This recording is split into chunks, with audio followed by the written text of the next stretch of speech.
Hi, Jamie. Hey, Taki, good afternoon. Good afternoon. Thanks for coming. We're at the Meet.Capital Startup Podcast with Jamie Johnston, co-founder and CEO of Mattr.Social, a very interesting dating app. I wanted to have you on the show. First of all, I think what you're doing is interesting, and the investors that listen to this podcast would like to hear about what you're doing. But I think the founders would also love to hear about what you're doing because taking your experience in sales, you're using it for your process of reaching investors, and you're doing a great job with that. So I thought that we should talk and tell startups about what you're doing. But maybe first, if you can tell us a bit about Mattr.Social.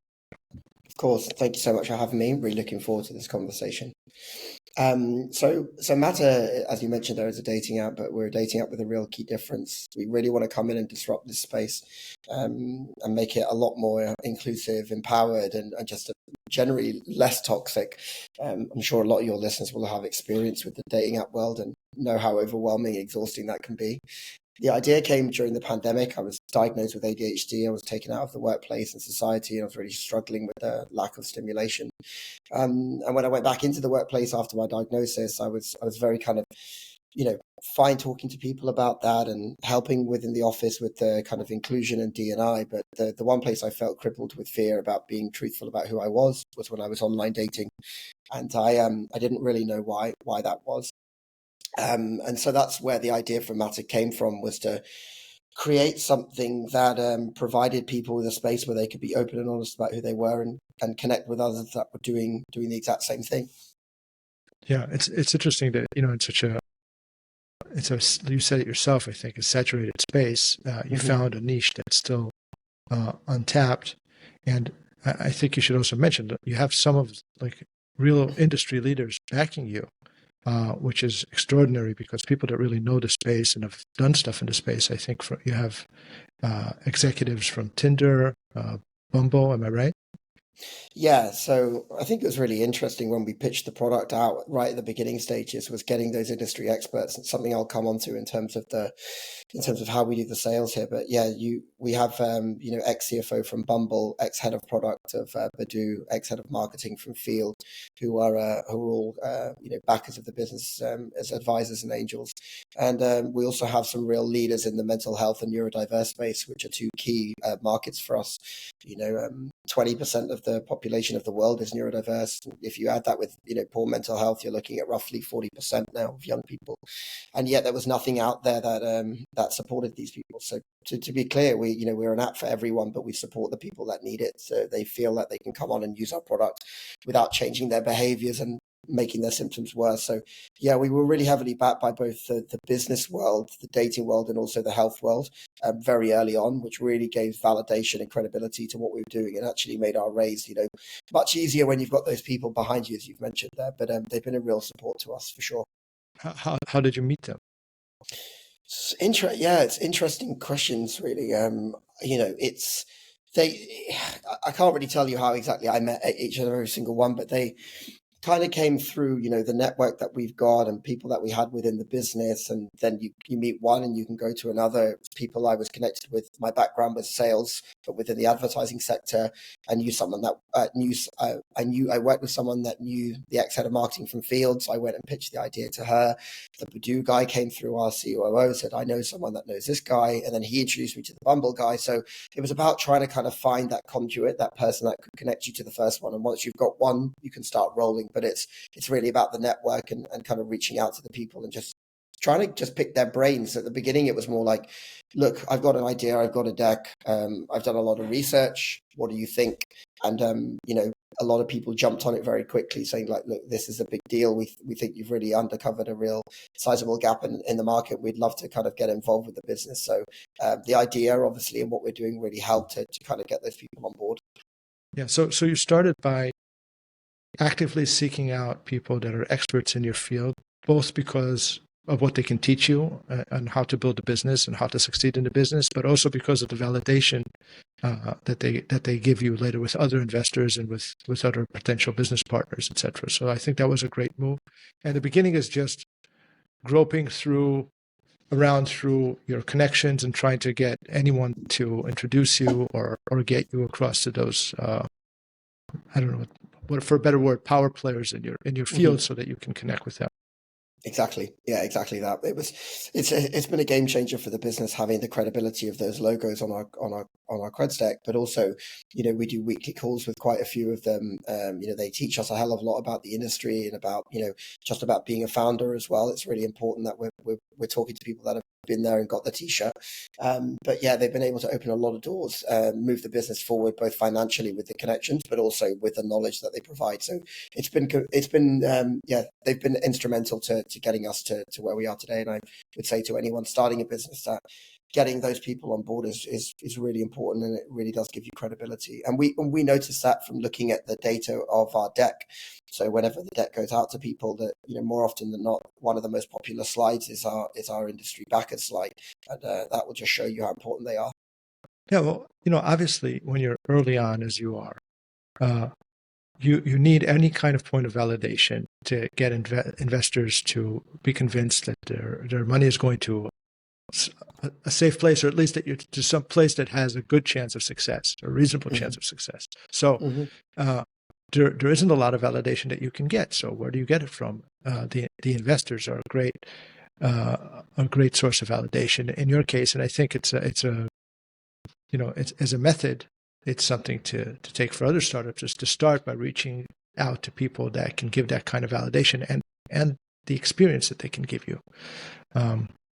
For sure. And I think before you go to that stage, we did a lot of research. So I think the thing I would say to people starting a business is find out, get some numbers, get some credible numbers of people that are interested in your product or people that are interested in the market, and be able to take that to those investors.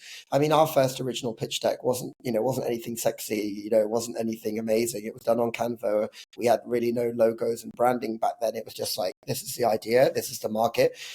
Here's the research that we did. And we were very lucky with our research, where we were inundated with people wanting to do it. So I think I'd spoken to you at the beginning where I said we worked with an influencer who had an audience that we wanted to survey. We asked them to promote the survey.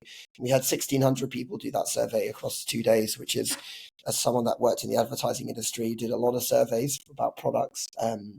That's a pretty big number to get back unpaid and unincentivized. And with that amount of data, you can really tell a credible story about what people are after. So that enabled us to go to those backers and those real experts and say, like, hey, look, this is what the market's looking at. No one's doing this right now, and you guys know that because you're in it.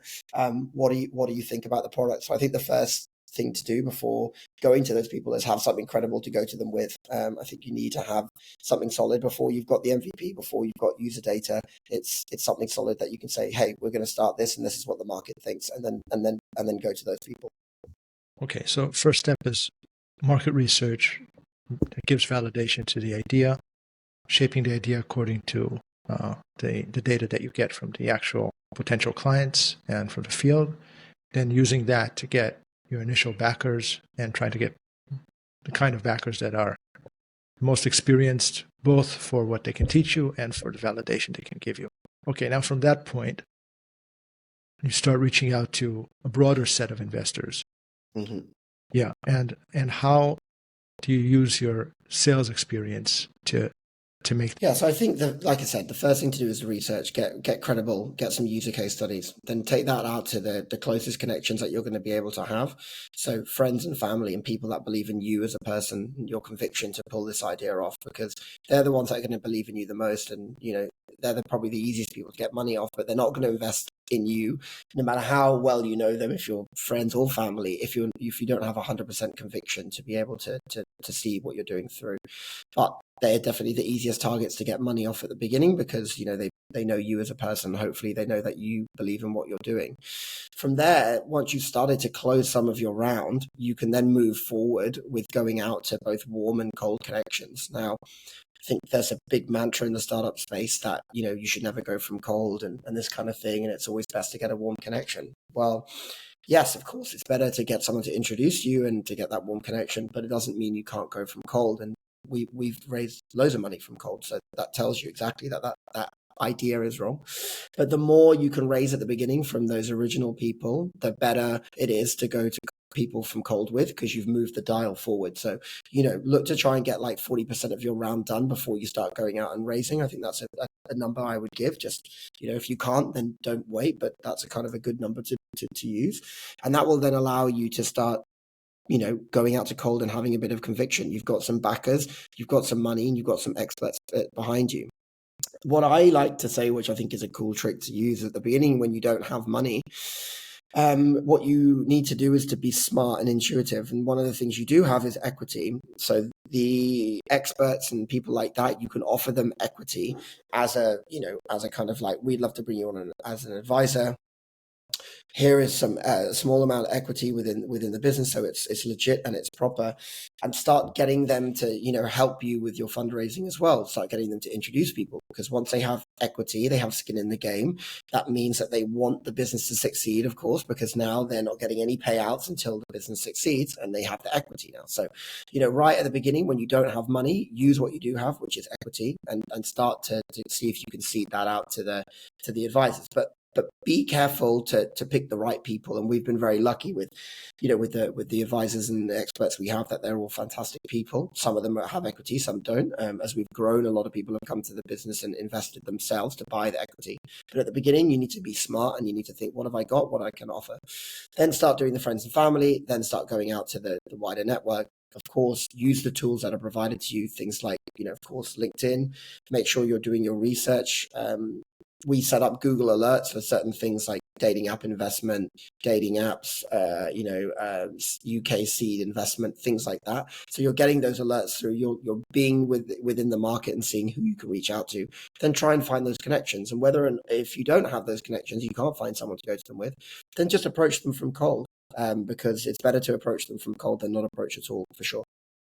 Yeah. Well, first of all, you've definitely proven that cold outreach to investors has worked with you. I mean, you've closed an investor just, I think, last week, and there are a few in the pipeline. So yeah, this is proven, at least with you. The system works. And I also think an important point is that what starts cold ends up being warm. I mean, for sure, once someone is willing to meet you and you're in the meeting, yeah, it would be better if you had someone to endorse you ahead of the meeting. But once you're there, by the end of the meeting, if you're genuine and you have something which is of value to offer, then if things go well, and if the investor is also a decent person, you've probably bonded at least to an extent by the end of that call. And that cold outreach now becomes a warm connection.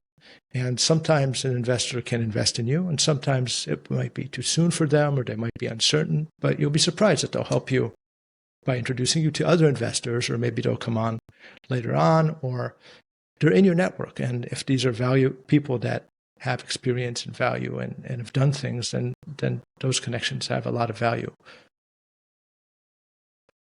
And it compounds. Sorry, Taki, it just buffered a little bit there. If you could repeat the last part of that question. I got the beginning part. Yeah, I was just saying that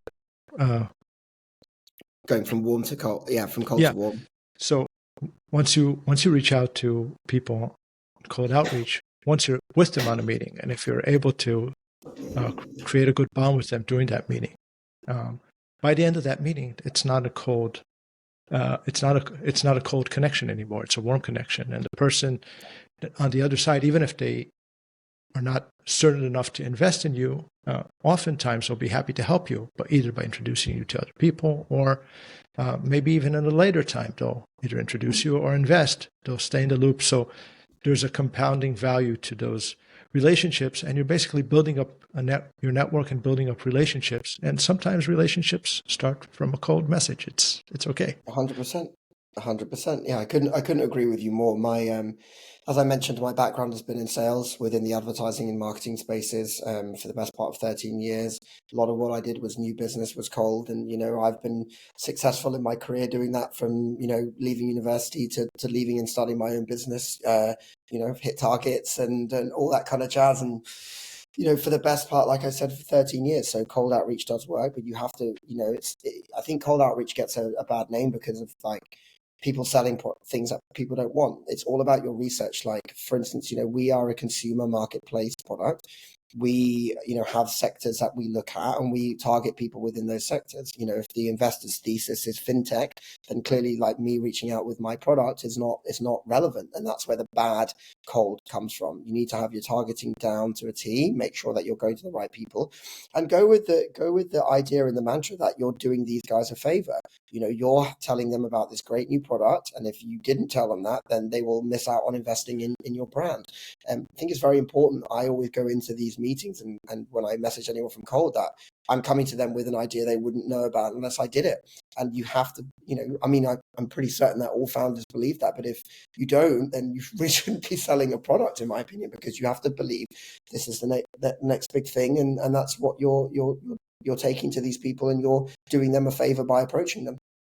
Yeah, I think, in the end, it's an investment is a business transaction, and business is done when it's good for both parties. So you're offering something that's great for the investor. It should be great for the investor. Otherwise, they shouldn't invest. And it should be good for you, meaning the term should be good for you, and the investor should help you grow and help you thrive with your startup. So you have to come with that kind of confidence. And yes, you're bringing them something that otherwise they wouldn't find. And if they're the type of person that isn't interested or is not even curious about hearing what you're doing and doesn't want to know about your innovation or your business idea, then you've probably not done a very good job in research ahead of time, because there are a lot of people that are interested, a lot of angel investors that are genuinely interested in meeting founders. 100%. Yeah, 100%. And I think also your experience from sales and from outbound sales helps you do a great job with follow-up and keeping track of everything. Yeah, it's a very interesting point, this, and something I firmly believe in is that, we're a technology company, and, I'm not a technical founder. I can't build or write code or anything like that, but I've worked in the tech industry. One of my previous roles was heading up a marketing tech, the sales and growth function of a marketing tech platform. One of the kickbacks we've had, previously from investors, we only invest in businesses where the engineer or the tech guy is the founder, because we feel like, that's the most important person in the team. And of course, the tech is extremely important. Without tech, there's no business. But I would say to anyone starting a business, I think this is the most important thing I'll say on this podcast, is if you're a founder and you're jumping into becoming a founder, or you're just starting your founding team, you need someone that knows how to sell on your founding team. Otherwise, I think it's in big trouble.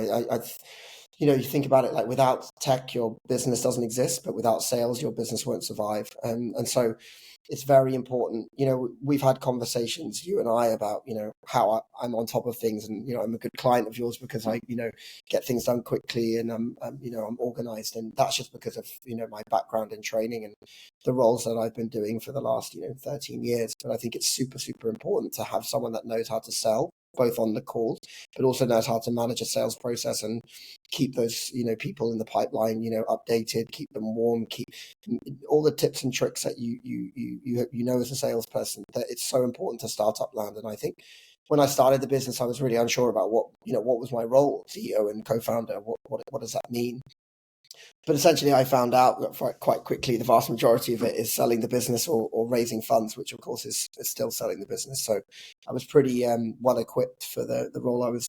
Yeah, I think for investors, it's also super important to know that someone is going to drive the sales. And often if the team doesn't have that, they need to be ready with a good answer. Who's going to do the sales, or how are we going to hire someone to get the sales, or how are we going to partner with or bring in an investor that's going to help guide us? Because, without sales, nothing is going to happen. And if you don't have good sales skills, it's make it difficult for you to raise money first and then to take the business forward next, or in tandem. 100%. And I think that's why it's quite important for anyone that's going to start a business to look at, a salesperson coming on very early on that's incentivized to go out there and sell. Sales is, more often than not in the world is commission based. So you're getting those bonuses for moving forward. It's very tenacious. It's a role where you can work 100 hours a week if you want and still have nothing to show for it at the end of the week. And it takes a very particular type of person to dust themselves down and get back to it the next day or on Monday like it's a fresh week. It's a quite a mental role, and that's why people are compensated for it, but also why there's not. I mean, it's a very small amount of people that are very, very good salespeople, but the ones that are very successful. And I think waiting too long to bring that person in is a mistake. I think they need to be in right from the get-go, and they need to be part of the senior leadership team and incentivized to really believe that the business is part of their own, because that's where you're going to get the best salesperson from. Of course, the engineers, we have an extremely good engineer department. Everything is in-house for us. We made a very conscious decision at the beginning that we didn't want to outsource stuff to agencies and third parties. We wanted to control our IP. I'm very, very close with my head of product. Me and him talk, 3-4 times a week. And so, he's like my right-hand man, but I'm the one that goes out into the trenches and knocks on the doors and sells a business and does the podcast and does the PR interviews and all these types of things that we're doing now, which is it's a very exhausting role, that's very rewarding, but it also can come with a lot of downtime where you will go times where you won't sell stuff, you will go times where stuff doesn't land properly, and you've got to just keep dusting yourself off and be on top of it. And I think also what's really important is you get someone that, they can sell, but they can deal with all the management of sales, the process, the pipeline. Really shocked the other day I was on a call with with a potential investor, and they were saying, how often do you keep us updated about what's going on in the business, And I said, well, of course, every month we send a monthly update to not only the investors, but the pipeline, people that we've worked with in the industry, PR people. And, I think you're on that email, Taki. So, she was like, oh, hold on, you message every month, you send something every month. And I said, yeah, that's just should be common practice. So, keeping people updated, you don't know how, we put struggles of the business in that email, like, oh, we're struggling in this area, or this is stuck. And, like you mentioned earlier, people want to help. And so we get replies, might not always be, we send that out and we get people replying with money, but we get people that go, oh, I know a guy, or I know this woman that works there, she can help. So, keeping everyone updated monthly, making sure your pipeline, if you, God forbid you get hit by a bus and you have to go to hospital, someone can pick up your pipeline and they know, yes, they spoke to that person on this day. This is how likely it is to close. This is, some notes, make notes on the people you're speaking to. Do they like sports? Do they have a dog? Like all these little things where you can bring that up in conversation, start building that relationship, connecting more with that person, try and find your common ground. Everyone's got common ground with someone. There's something you will have done where you can connect and start building that relationship. You mentioned things start from cold, they move to hot. They're the tips and tricks you can use to start getting that relationship a lot warmer. And I think you've got to have that person in your team, whether it's you, it's got to be either the founder or it's got to be someone close to the founder or co-founder that's there from the start to be able to pick that role up, because it's so important and it's very, very tricky role, very, very difficult. Yeah, and if you're a founder and you're not the kind of person that wants to deal with sales, then if you are the one leading the investments, you need to take some of those sales skills and some of those processes into your fundraising, no matter what. And it's a lot of the even the mental skills, or the perseverance that it takes, the ability to withstand a lot of no's and a lot of waiting and a lot of uncertainty. Those are things that every founder has to be able to handle, because it's coming whether you like it or not. So. Yeah, I think what you're saying is super valuable, and I think investors also appreciate there will be actual business made beyond just an idea and capital raised. Yeah, again, I couldn't agree with you more on this. You've got to have the mental side of it, because running a business and leaping into the unknown, and you know how much runway's there, you know how much you need to close, you need this hire, but you need to raise. It's kind of all on your shoulders, and it's very important, I think, to keep sales as keep people involved within the business so they know kind of where you're at, but keep it removed so that they don't have the anxiety that you have, so they can do their jobs. The last thing they need to be knowing is like, oh, that deal didn't come through, or we've got another thing that we've got to get over the line before this will happen. You've got to try and keep that removed, because you don't want to start seeping into the team who are doing their roles, that there's anything that can push them off track. So, I keep the team updated, like, okay, we had some good calls this week. This person invested, this person said no, but for later time. But that's about it. I don't talk to them about, how much we need to put in to get out. I don't talk to them about how I'm feeling, but I do talk to one of our advisors once a week, a guy called Dash, one of the ex-senior members of Badoo, who obviously, one of the world's biggest dating products. And he does about half an hour of me about the business and half an hour of me about my mind and, how I'm feeling. And, I kind of use him as a bit of a therapist. And if he's listening to this, I thank you very much for our call every Tuesday. It's actually today in a few hours. But it's important just to be able to have someone you can confide in, talk about how you're feeling, but try and keep that removed from the team, because they need the guy, the battle guy, to go out into the trenches. And exercise is very important. Take some time. I think another thing that's been really beneficial to me is to realize that time off can really help you.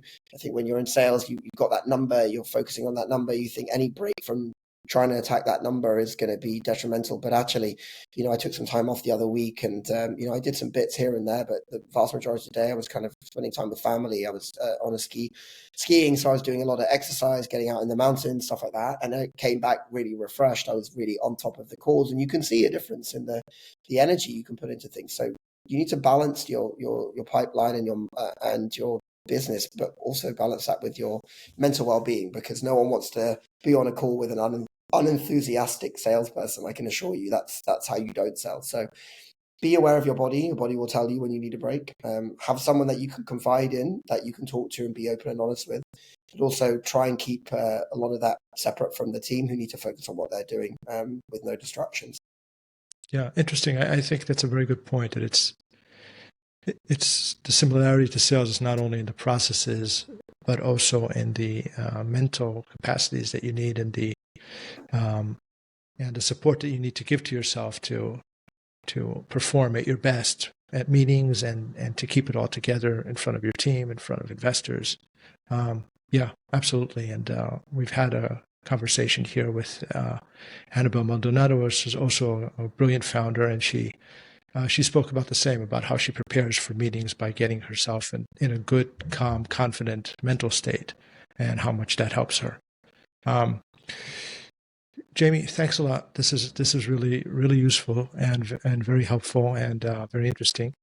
What if investors want to reach out to you? Where should they find you?